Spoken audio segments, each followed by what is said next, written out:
You should have seen their faces. Forks halfway to mouths, napkins forgotten on laps, the whole table suspended like a tableau. The twinkle lights over the mantel blurred into a halo in the TV's reflection as the local news anchor's voice filled the room. For a second, the only sound was the hum of the refrigerator and the slow drip of gravy from the boat. Then my own face appeared on the screen. Not the photo from last summer, but me, speaking. The station had run a piece on small businesses that had found new life after the pandemic, and somehow they'd chosen my little online craft school as their human interest story. Kyle laughed first. He didn't even wait for the anchor to mention the numbers. It wasn't a laugh that landed lightly. It was loud and intentional, a laugh that tried to fold itself around anyone near enough to take its side.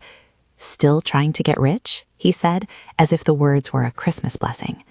There are small kinds of humiliation, and there are theatrical kinds. Kyle's line was theatrical. It wanted an audience. It wanted my daughters to titter and my grandchildren to glance up and forget what they were chewing.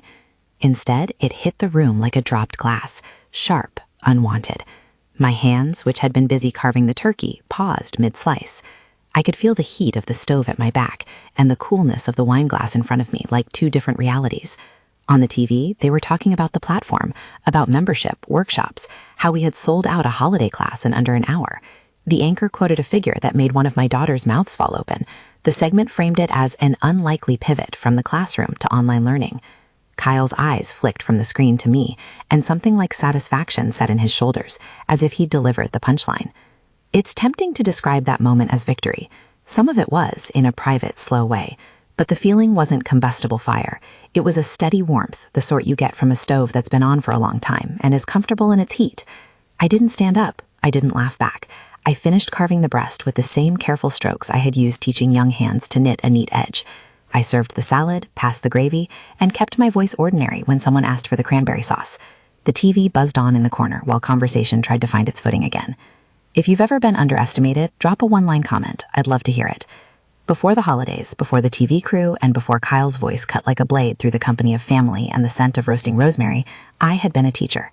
That was the through line of my life for most of the 32 years I spent with children in a classroom.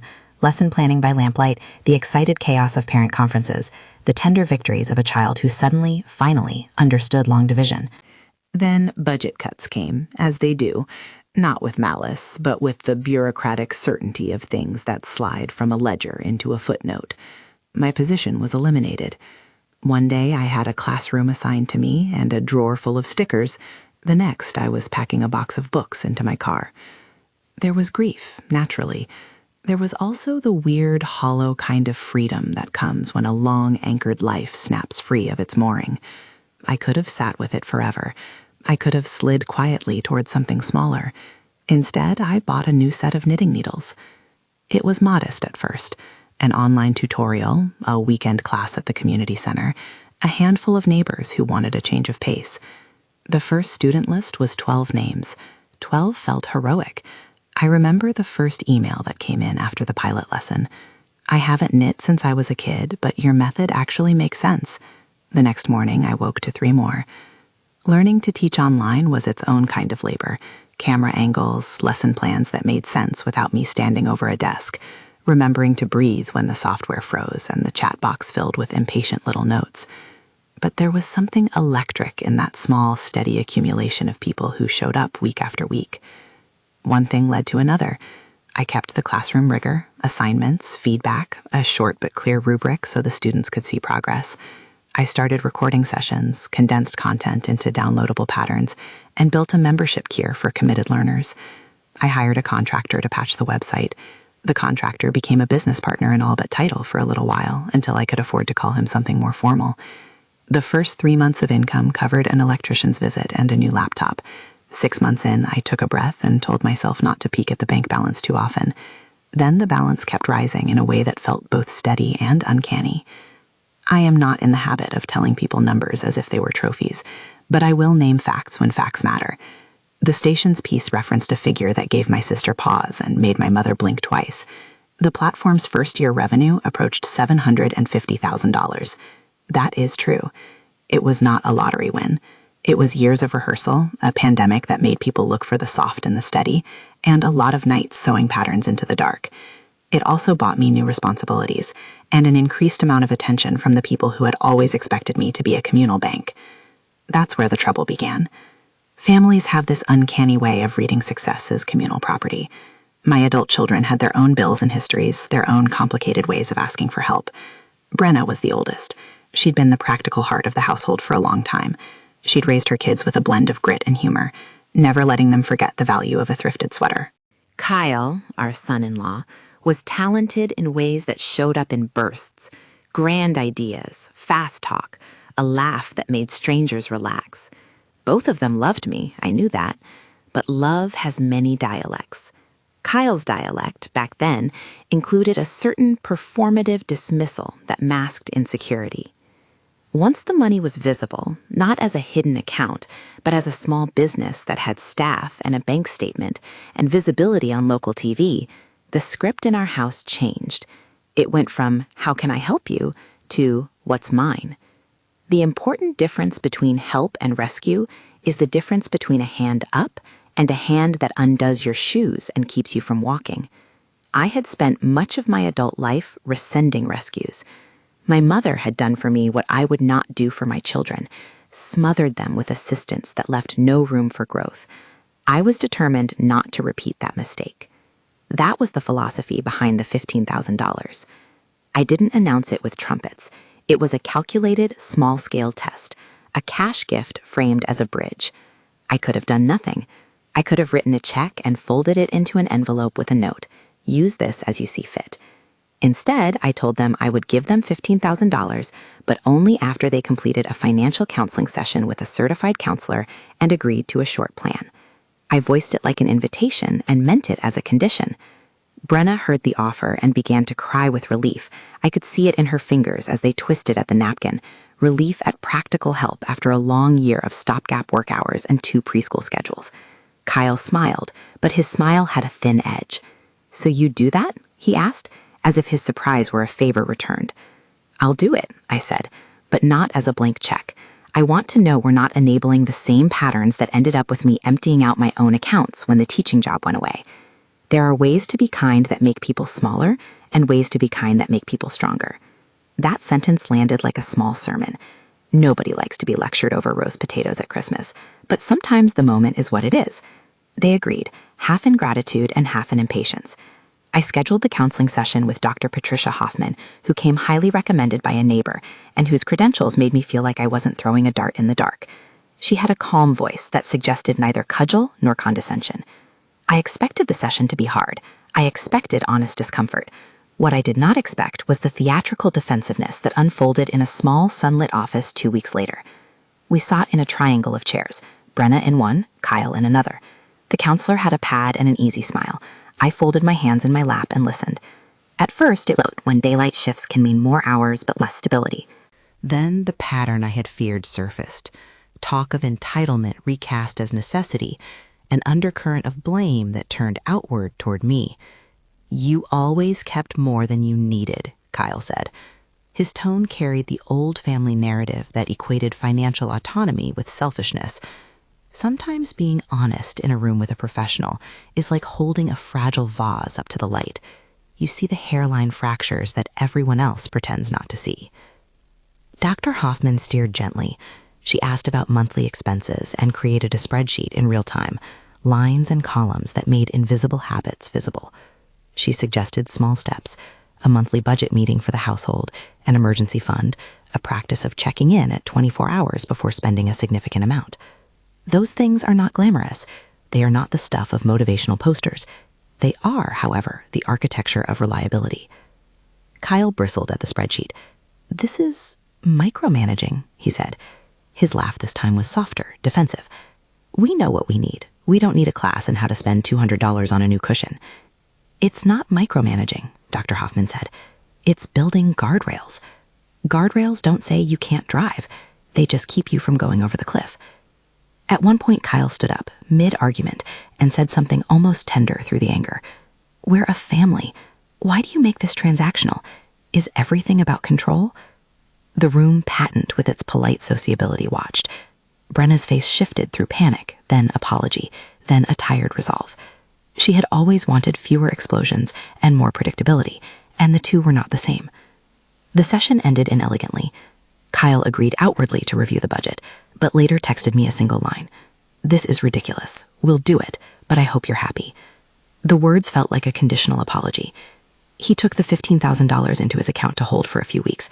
Technical logistics, I kept records. I documented everything, not because I wanted to build a case against my family, but because accountability is a simple discipline. It protects the giver and respects the receiver. After that, patterns reasserted themselves. There were phone calls at awkward hours, appeals to whatever nostalgia could be pressed into service. Someone would slide into my inbox promising to help with a business task in exchange for a loan. Another person would show up with a small, guilt-laden request. Flowers began appearing on my doormat with anonymous notes. "Thinking of you, and let us know if you need anything." Gift boxes. Sincere offers that were, in practice, advances on the Fonfied set aside. The grandchildren, sweet, unfiltered, offered a running commentary that disarmed and exposed with the same innocence.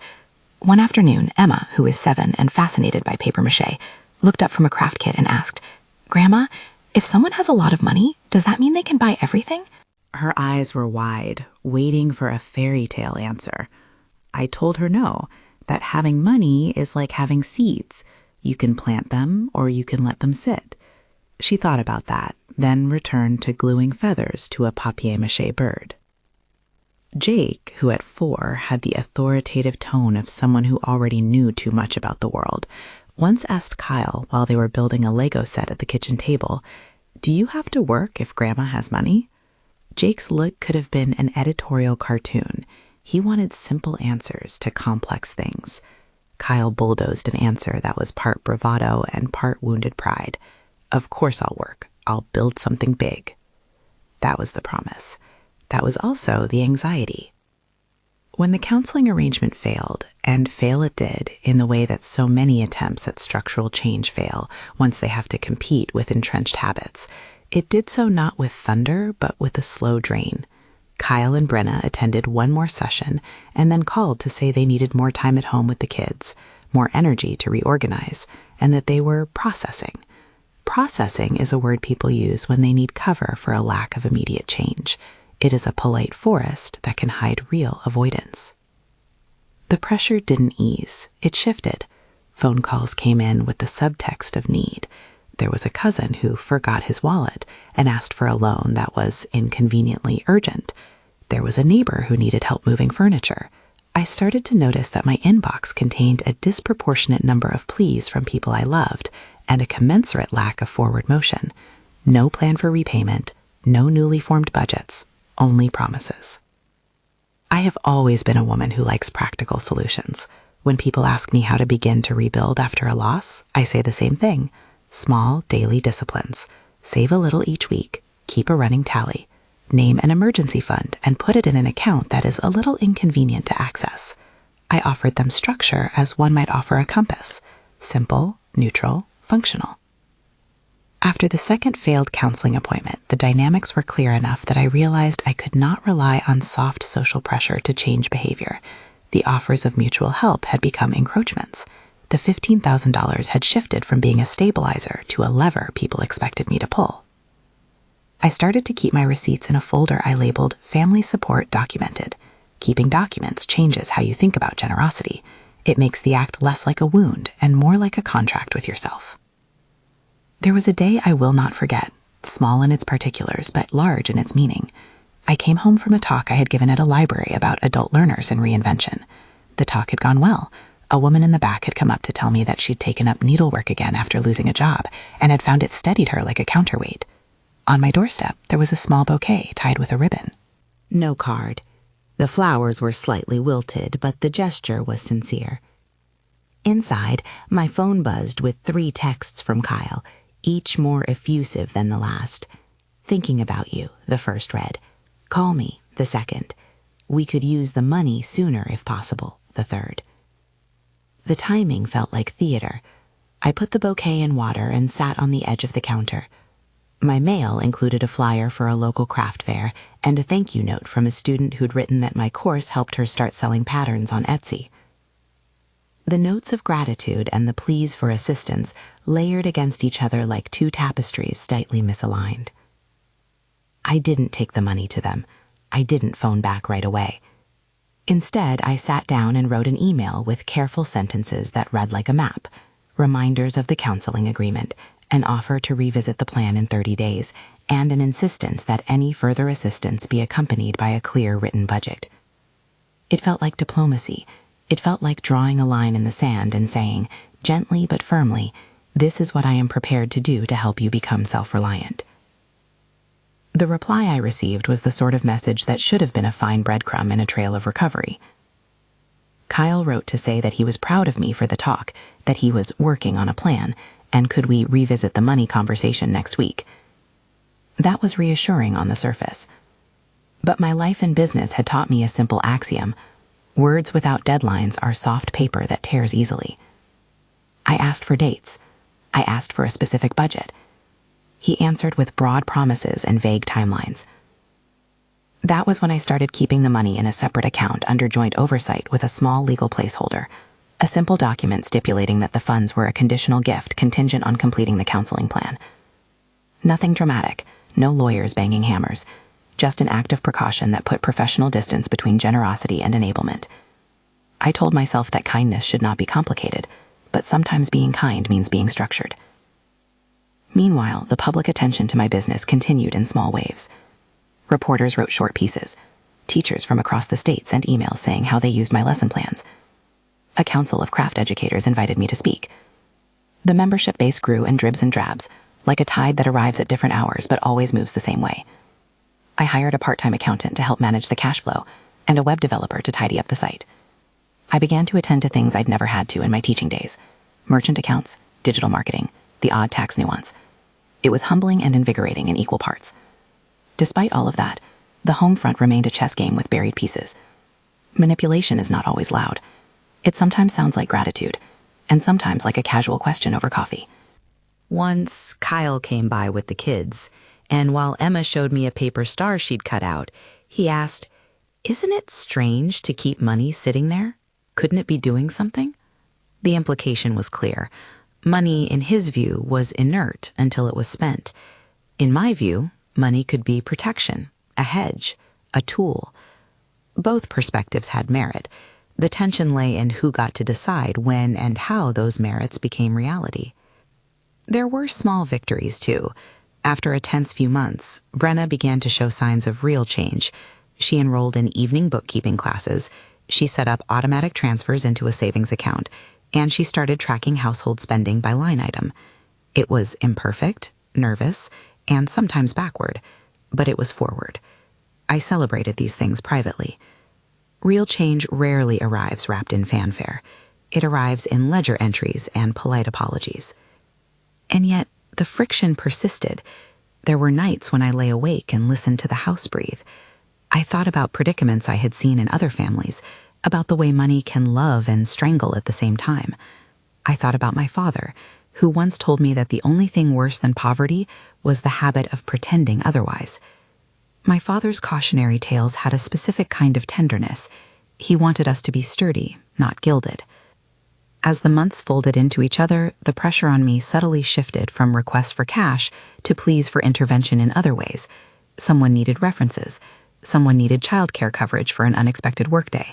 Someone wanted me to co-sign a loan application. I helped where I could, but I kept my new perimeter. There is an art to being available without being absorbed. The metaphor of the fork suspended in midair kept returning to me. It had been the image from the Christmas table, a frozen gesture captured in the split second when my life became visible on the television screen. That picture refused to let me forget that dignity is a currency no one can spend for you. Dignity takes practice. It needs scaffolding, and sometimes it needs someone to say, "You don't get to spend my kindness like a credit card." The quiet acts of boundary setting were not always pretty. One afternoon, I stopped to visit mid-conversation and said plainly, "I am not comfortable with this arrangement." I had to name the specifics: unsolicited borrowing, lack of repayment plan, the sense that my resources were being treated like an inexhaustible well. Saying the words aloud felt like flipping a switch. People around me tilted toward offense, which is modern grief pretending to be concern. In the months after that, there were compensatory gestures, invitations to dinners where the host announced they were restoring old habits, giddy declarations of future business plans, promises to turn it around. It is astonishing how often humans will promise to transform tomorrow to relieve their discomfort today. There were also tender moments that complicated the narrative. Brenna would come to my porch at dusk with hot cocoa for the grandchildren and eyes that were suddenly honest with fatigue. She confessed once that she had been scared to stop asking me for money because the idea of failing her children felt worse than pride. I listened. I told her I understood. Motherhood is a rope that tugs and never lets go. One does not simply sever ties of need. One negotiates them slowly. Through all of this, my business continued to be a space of creation and refuge. The online community we'd built started a small scholarship fund for members who couldn't afford full tuition. People I had never met sent messages that said, in various ways, "This craft saved me." Those notes arrived like lifelines. The work had given me autonomy I'd once taken for granted, and now wanted to protect not out of stinginess, but out of a desire to ensure longevity. That required boundaries. Tension accumulated like pressure in a pot. Small incidents that on their own were manageable began to form a pattern. A late-night call from Kyle asking for cash to cover a utility bill. A text from Brenna, apologetic at first and then defensive. A neighbor who asked a favor that would have actually cost me both time and money. It felt like living in a glass house with people throwing soft stones. Each time I refused or redirected, someone sighed, or worse, labeled me petty. People often conflate firmness with meanness. They forget that discipline can be an act of love. It is easier, I found, to justify refusal if I remembered the long-term goal, not to punish, but to preserve. The preservation was not just for me, it was for them. An enabling hand only prolongs dependency. A structured, conditional gift can be a scaffold.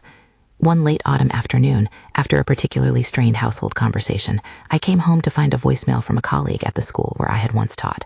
He asked if I might do a pop-up workshop for former students who had lost jobs this year. He said the school's adult education wing wanted someone with proven pivoting skills. The message felt like a confirmation that the work I'd done mattered beyond our kitchen table. I returned the call the next morning and arranged a date. As I packed materials for the workshop, needles, yarn, printed patterns, I felt a small, steady excitement.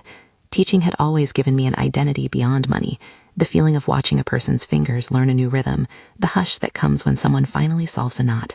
That hush was restorative.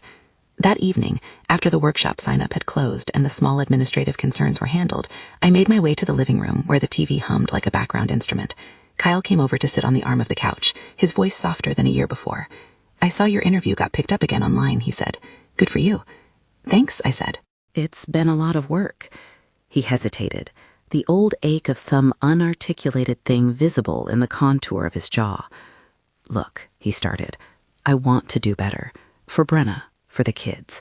I don't want to be the guy who laughs in front of people. I'm trying." The sentence held a rawness I hadn't expected. There are reversals you can tell by the way they reshape someone's voice. For a moment, the old edges around him smoothed. I nodded.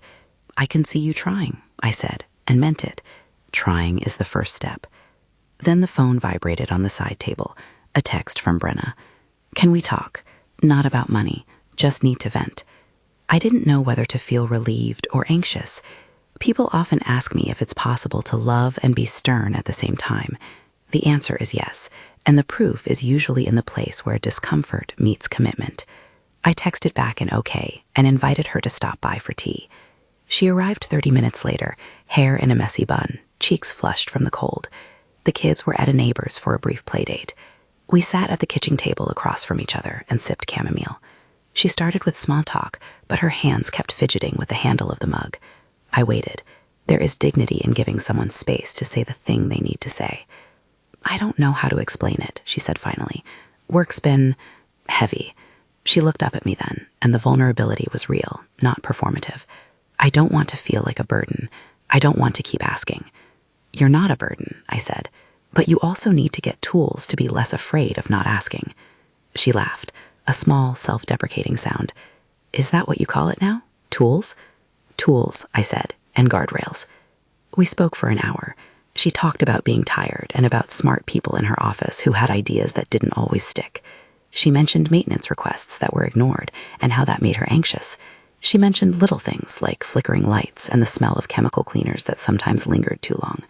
I listened and made a note to call her boss the next day to ask after protocols, more out of concern than anger. That was the extent of the action I took at the time, a call to ask questions. That night, I sat at my desk and looked over the growing stack of documents that measured my small business. Membership rolls, a couple of press clips, emails from students who had launched their own side enterprises. I also found myself rereading the counseling notes and my own careful records of offers and gifts. The two stacks, business and family, sat side by side like dossiers of the life I built and the life I was trying to repair. At some point, I realized that I was tired in a different way now. Not the bone-deep weariness of a long work year, but a vigilance that required constant recalibration. I felt older in a new way, not age as loss, but age as responsibility to keep things tethered. I poured another cup of tea and put it beside me like a talisman. There is a certain moral clarity that comes with keeping boundaries. It can look like stinginess to the person who needs the money, but to the person who will someday rely on that money to be there, it is prudence. I repeated that to myself that night like an incantation. The television glow in the adjacent room threw moving shadows across the curtains. I thought about how quickly a scene in one's life can be reframed by public attention and private expectation. Just after midnight, while I was balancing invoices and mapping the coming week's lesson plans, my phone buzzed with a message from a number I recognized, but did not expect to see at that hour. It was Brenna. "Mom, can you pick up the kids tomorrow morning? Something's come up. I'll explain." The message was short, laced with hurried punctuation. There was no detail. I reread it. My chest tightened just a little. Plans change. People have emergencies. None of these things are extraordinary in themselves. What set the hairs up on the back of my neck was an accumulation, the small, persistent pattern of relying on me to step in, rather than stepping into stability themselves. I set the phone down and listened to the house breathe. The living room clock ticked like a metronome. Outside, the street was quiet, the winter hush feeling like a held breath. I thought about the next morning, about childcare logistics, and about the meeting I had at the library. I thought about how sometimes a small kindness, offered without a scaffold, becomes the very thing that prevents someone from building their own scaffold. I made coffee and set the kettle to boil, and then I went to bed with the habitual light of readiness in me. Dawn would bring a chance to see what the day wanted. For now, the house was still. The fork from that dinner seemed a long way off, and the sound of Kyle's laugh had aged into a memory that was sharp but not defining. I fell asleep holding the steady thought that being kind and being firm could, if properly balanced, teach better than enabling ever could. When the sun came up, it came pale and thin over the rooftops, and the day began with small, ordinary things. Toast, a backpack for Jake, a whispered plan to pick up the kids. I arranged my schedule with the quiet stubbornness of someone who would learn to protect both her resources and her heart. I had no idea how firmly the next series of events would press against that resolve. The next call came like the kind of weather you read about in the evening report, sudden, severe, and impossible to ignore. It was mid-morning when my phone buzzed. Brenna's name flashed, then her husband's. Kyle's voice on the other end was short, clipped, the sound of someone who had already run out of oxygen. "Mom, there's been an incident at the plant. Brenna's been exposed to something. She's unconscious. We're on our way to the ER." There are moments when time stops being a line and becomes a set of tasks. I stood up from the kitchen table where I'd been balancing invoices and lesson plans, felt the cool of the floor through my slippers, and started moving without thinking. I called Brenna's cell, no answer.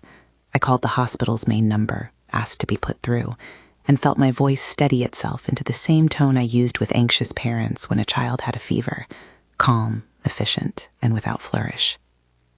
The emergency room looked and smelled the way hospitals look and smell in midwinter, antiseptic and coffee, a scent that says, "We are on it."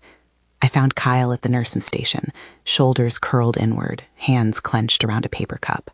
He looked months older than the man who had laughed at the TV screen. In the fluorescent light, his face was raw in a way that made irony impossible. Brenna lay in a curtained bed, her hair damp where someone had wiped her brow, the color gone a little from her cheeks. Machines kept time and beeps. A doctor came and spoke in the patient, precise sentences of what they suspected: chemical exposure, possible central nervous system involvement, tests and monitoring, and a need for observation. He used words like neurotoxicity and supportive care, and then, with the kind of bluntness that makes the world feel simultaneously kinder and crueler, described what that could mean for memory and concentration in the weeks to come. I sat on the edge of the chair and watched the rise and fall of Brenna's chest. The children were being shuttled into the care of a neighbor. Someone had texted me a photo of them hiding under a fort made of blankets, giggling despite it all. The paradox of small, bright life continuing near a hospital bed made my chest ache with a tenderness I could not name. Legal reality arrived with the medical updates. The hospital social worker mentioned with a professional caution that the plant had reported an incident and that occupational protocols would involve the company's safety officer. I listened, and my mind, ever a ledger keeper at moments like these, began to file possible routes of assistance. My hand reached for the phone and found Janet Morrison's number. Janet answered on the second ring. Her voice was everything you want in a lawyer when the stakes are high. Cool, unhurried, and steady in a way that makes panic feel like a bad option. "Tell me everything you know," she said. I told her. I told her about the smell that Brenna had mentioned about, and the shrugging emoji her supervisor had sent in response. I told her about the counseling sessions and the way our family had been walking a tightrope for months. "Don't do anything dramatic yet," Janet advised, "but preserve everything. Dates, texts, emails, take photos. We'll need to know what the employer knew and when." She said the word preserve like an imperative, and I found myself suddenly grateful for the discipline of record-keeping that had begun months earlier with the folder labeled Family Support Documented. Good records make facts difficult to argue away. In the days that followed, the house became a station of small delegations, hospital visits, juggling schedules for the kids, phone calls to doctors and specialists. The thing that surprised me was how the crisis shifted the tenor of requests. People who had been passing subtle demands through the inbox now asked plainly how they could help. Kyle called from the parking lot of the hospital and read off a list.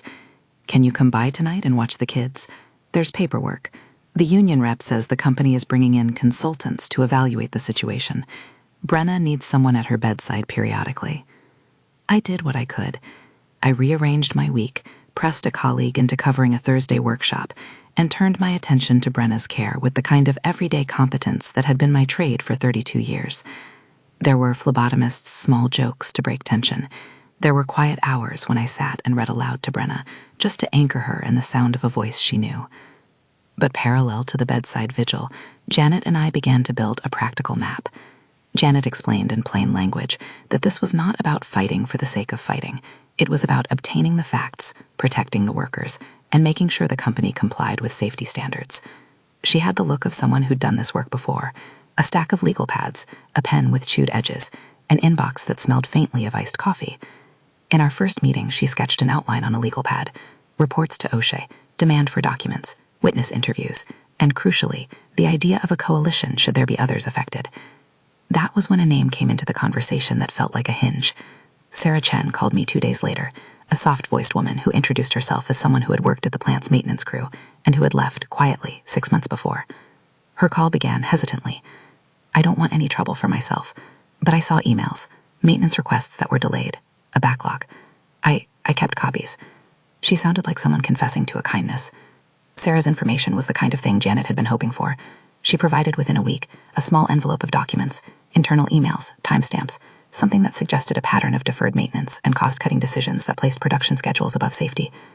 I read the emails in the dim light of the night after a long hospital shift and felt the old picture of my anger, the one reserved for corporate negligence, begin to simmer. The legal work, once it began in earnest, had a rhythm that became part of our lives. Depositions, witness interviews, the slow, granular process of discovery that turns memories into testimony and testimony into leverage.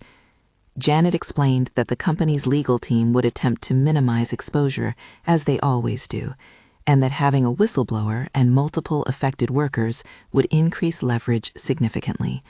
She organized a small coalition, Brenna and a handful of others who had been directly affected, coordinated by witnesses like Sarah, and by a union rep who had surprisingly quiet and effective ways of moving paperwork. I found that being a plaintiff's relative in a case like this requires a certain diplomatic energy. You are at once a caregiver and a strategist. There are practical things to do, making sure medical bills are submitted, coordinating with the hospital's caseworker, arranging for an occupational medicine specialist to evaluate the extent of exposure, and there are emotional things to manage, the long, unglamorous stretch of recovery that may follow an acute event, the existential questions about work-life identity when a worker finds herself limited in cognitive function, the ripple effect through a family. The discovery process revealed what the emails hinted at. Maintenance requests had indeed been marked low priority, and memos suggested a pattern of deferred repair that, taken together, painted not a picture of criminal intent, but of an organizational culture that chose production numbers over small, repeated precautions. It is a particular kind of cruelty when an institution's priorities render ordinary human care as optional. Janet framed it for me bluntly. That pattern is negligence. It's not malice in most cases. It's a business decision made at a remove, and it has human consequences. There were evenings when I would sit at my desk and read through volunteer testimonies, through Sarah's notes, through the clinical reports. The work felt like scaffolding, small, deliberate pieces put into place so that something larger could be supported. Once we had more than one claimant, and once Sarah's documents were authenticated, the company started to sense that the case could not disappear quietly. They began to offer more transparency in their communications, and behind their polite phrasing, I could sense the wheels of negotiation starting to turn. The pressure of litigation is as much psychological as it is legal. There are hard days, depositions that leave you wrung out, mediation sessions that drag with the performative courtesy of people with different agendas, and there are quieter victories, like the moment an independent safety consultant's report validated Sarah's claims. Janet brought the report to us in a small conference room with a pot of bad coffee and a folder that somehow felt heavier than its weight. The consultant had found a pattern of delayed maintenance, questionable record keeping, and a culture that prioritized production quotas over small repairs. The phrase predictable risk showed up again and again. Negotiations began in the shadow of the report. The company offered a settlement that, to be honest, felt like a figure thrown across a table to see how the room would react. Janet's poker face never left her. "We'll counter," she said quietly. "But remember, our leverage is both the human story and the documentary record. We can make this matter about the cost of doing business irresponsibly." In the meantime, the family kept doing the slow work of recovery. Brenna, though she had the kind of resiliency that had buoyed her through parenthood, found herself floundering with short-term memory and cognitive fatigue. The occupational therapists created exercises that looked like games, matching tasks, sequencing activities, small workshops to rebuild concentration. She took to these with stubborn determination and a private, sometimes brutal humor about the way her own brain would betray her in a familiar room. "I put the kettle on and then wander off," she told me one afternoon, shaking her head. "It's like living in someone else's house." Those moments of diminished capacity required adjustments that were practical and tender. Kyle found a steadying rhythm in the hospital waiting room and then in schedules that required concrete action. He began, slowly and haltingly at first, to build a routine that did not revolve around immediate gratification. He found employment through a friend who needed help with logistics, a job that required him to be on time and manage small details. It was not glamorous. It paid less than the grand ideas, but it came with predictable hours and, crucially, a pay stub that meant something different. Consistent income that did not depend on his quick charisma. The transformation in Kyle was not cinematic. It wasn't a scene where someone wakes up and becomes virtuous overnight. It was instead a succession of small, repeatable choices. Turning off the TV when the kids were ready, sitting through a budgeting call with Dr. Hoffman rather than offering resistance, being the one to pick up the morning shift at the daycare so Brenna could sleep. Those are the choices that make a life different in ways that matter. We finally came to a mediated settlement conversation in a downtown conference room that smelled faintly of old upholstery and stronger coffee. There was a row of silent chairs for family members, a table for Janet and the plaintiff's team, and the company's representatives on the opposite side with their own counsel. The opening offers were the kind of numbers that make you do arithmetic in your head and then try not to. Janet did the work she always does. She summarized the human costs, she presented the documentary trail, and she outlined the long-term implications for care and oversight. In the end, after a series of counters and a moment where everyone in the room felt the weight of what it meant to choose justice over expediency, we reached a resolution, a settlement in the neighborhood of $2 to $2.5 million. The exact figure fell somewhere between offers. The company agreed to a substantial payout, and a commitment to corrective oversight of the safety protocols. They agreed, quietly and with legal pros, to fund an independent safety audit and to create a small workers' fund for medical monitoring. It was not poetic revenge. It was repair. Not perfect, not total, but necessary. When Janet told us the numbers, there was a curious combination of relief and grief in the room. Money does not heal everything. It does not reverse exposure or fully restore cognitive function in every case, but it buys the possibility of sustained care, of therapy without the constant question of who will cover the copay. It buys time for healing and the capacity to create new work models that are less punishing. And it sends a message. An institutional choice to prioritize profit over safety has cost, and that cost is recognized. The aftermath of the settlement demanded practical decisions that required the same pragmatism I had used in my business, setting up trust accounts, allocating funds for medical monitoring, ensuring that the money did not become another invitation to dependence. We set aside a medical trust for Brenna, stipulating that funds would be used for therapy, assistive services, and adaptive supports. We funded a small education grant for other workers affected and negotiated with Janet for the company to implement a transparent maintenance schedule monitored by an independent party. And on the home front, the settlement forced a reckoning. Kyle sat across from me in my living room one evening, hands folded on his knees, and told me what he'd never said in the years of barbed jokes and thin bravado. "We haven't always done right by you. I made fun of you because I was afraid I couldn't be enough." "What changed?" I asked, partly to see if this was a performative apology, and partly because I wanted to give him room to tell the truth. He looked down, then up, and something in the gesture was the sign of an interior shifting. "The kids looked at me differently that night in the ER," he said. "They needed me to be steady. I found out I could be. Also, we did something with that $15,000 you gave. We didn't blow it. We saved it. We thought we had to spend fast to prove something.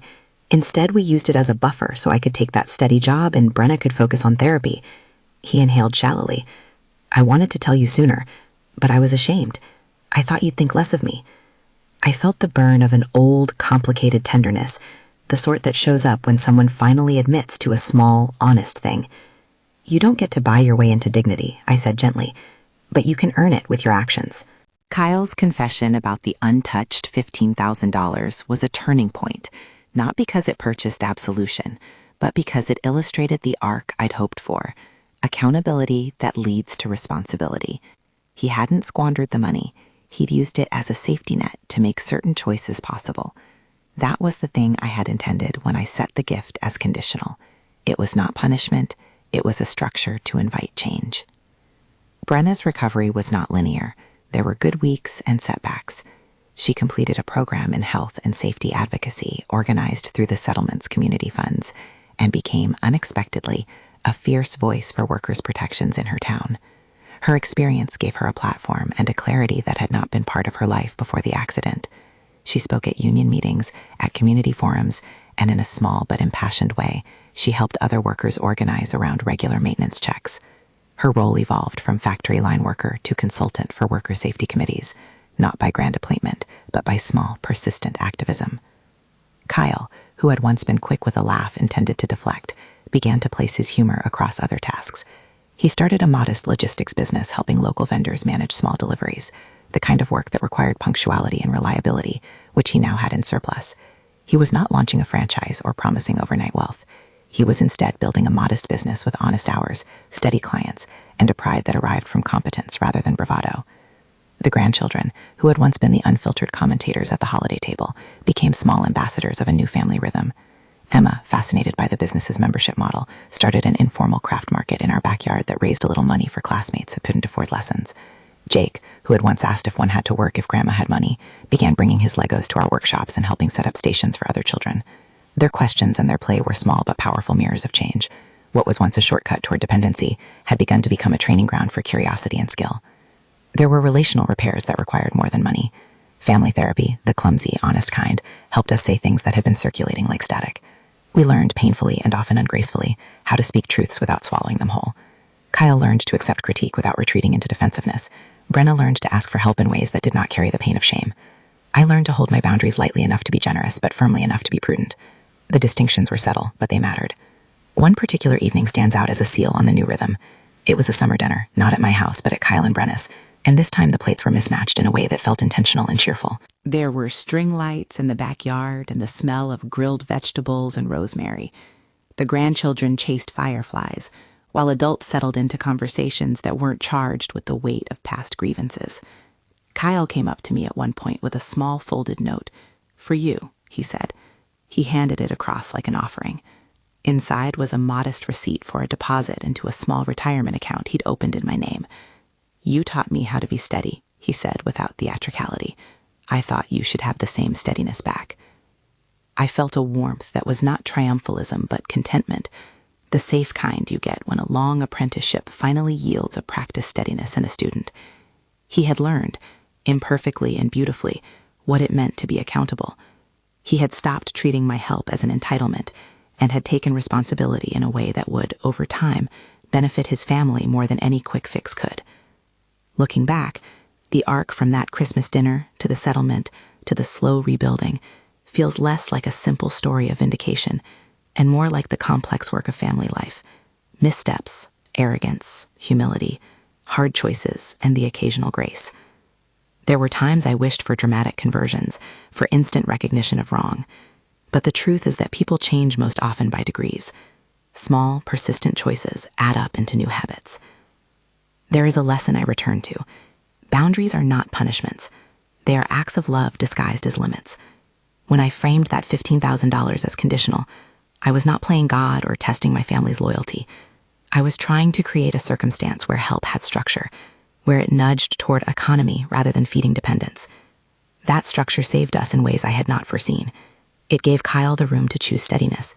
It gave Brenna the space to recover, and then to use her experience to make things safer for others.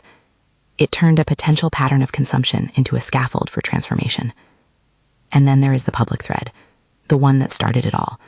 The little local news piece that unfurled like a pebble thrown into a pond, ripples reaching farther than I'd imagined. People I'd never met wrote emails saying they'd taken up knitting because of the story. Teachers sent notes describing how they used my curriculum, and a community of learners grew that offered each other small scholarships and kindnesses. The money, the recognition, the business, none of it ever felt like a throne. It felt like responsibility. It felt like a resource you used to do good work, and if you were lucky, to teach others to keep their own roofs intact.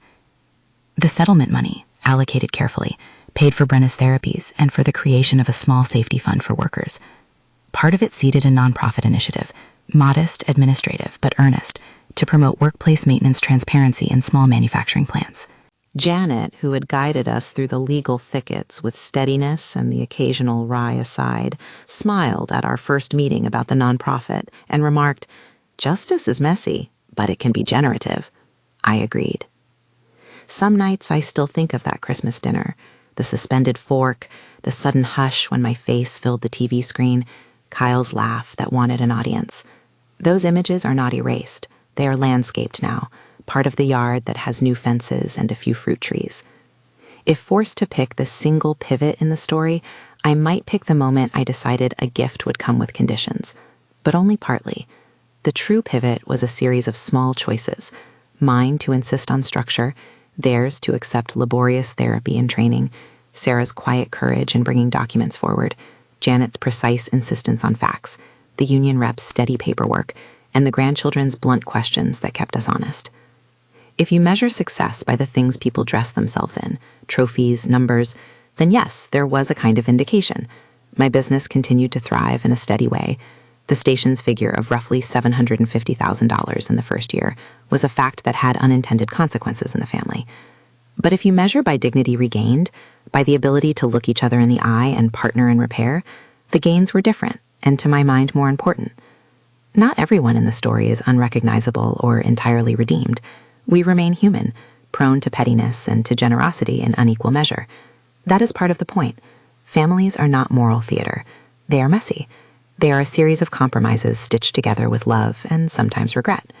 In our household, the arc bent toward repair because people were willing to do hard work, not because a dramatic courtroom scene rewrote their souls. Kyle did not transform overnight. He learned habits. Brenna did not recover everything she had lost. She adapted and found new purpose. I did not become less vigilant. I learned to rest within the structure I had set. A year after the hospital, we sat down to another holiday dinner. The lights twinkled over the mantel, and the television, quiet in the corner, showed a rerun of a quilting program. Emma brought a papier-mâché bird, wings crooked and painted in triumphant pinks. Jake announced that he'd learned to knit a simple scarf in one of my workshops and asked earnestly whether Grandpa would wear it to the market. Kyle reached across and took my hand in a gesture that used to feel like an unsteady thing. Now it was steady. There were apologies, yes, and practical acknowledgments of failures, but they were accompanied by plans and by evidence of change. The mood at the table was warmer than the first time my face filled the television screen. The fork was no longer suspended. Everyone could reach. Dignity, I had learned, is less about the number in your bank account and more about the way you steward what you have, financially, morally, and emotionally. If there is one final thing I want to say, it is this. Boundaries can be some of the most generous things you give. They teach responsibility more reliably than a rescue ever can. They can feel harsh in the moment, but they create the conditions for people to become who they are meant to be. That was the gift I wanted to give my family, and the gift they eventually gave back, in the form of changed lives and steadier rhythms. If this resonated, subscribe and share your own boundary story below. I'd love to hear how a difficult no turned into a life-changing yes for you.